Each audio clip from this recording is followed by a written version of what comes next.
For the past 5 years, I've been investigating this question of where good ideas come from. It's the kind of problem I think all of us are intrinsically interested in. We want to be more creative, we want to come up with better ideas, we want our organizations to be more innovative. I've looked at this problem from an environmental perspective.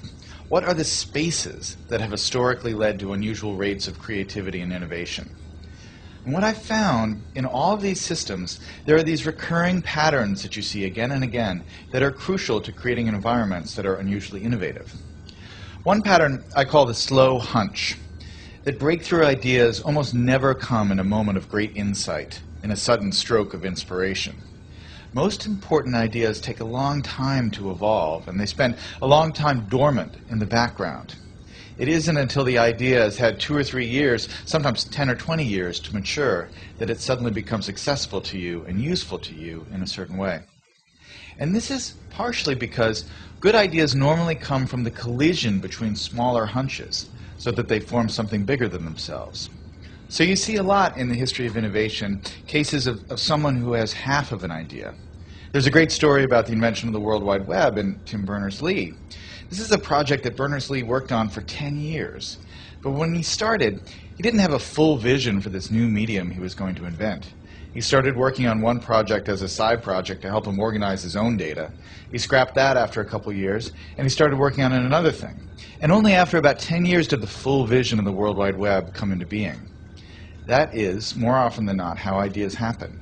They need time to incubate, and they spend a lot of time in this partial hunch form.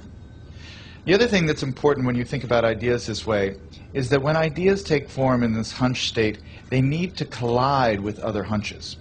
Oftentimes, the thing that turns a hunch into a real breakthrough is another hunch that's lurking in somebody else's mind. And you have to figure out a way to create systems that allow those hunches to come together and turn into something bigger than the sum of their parts. That's why, for instance, the coffee house in the Age of the Enlightenment, or the Parisian salons of modernism, were such engines of creativity, because they created a space where ideas could mingle and swap and create new forms. When you look at the problem of innovation from this perspective, it sheds a lot of important light on the debate we've been having recently about what the internet is doing to our brains. Are we getting overwhelmed with an always connected, multitasking lifestyle?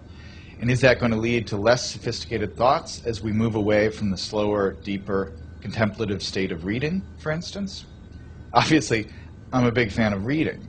But I think it's important to remember that the great driver of scientific innovation and technological innovation has been the historic increase in connectivity, in our ability to reach out and exchange ideas with other people, and to borrow other people's hunches and combine them with our hunches and turn them into something new.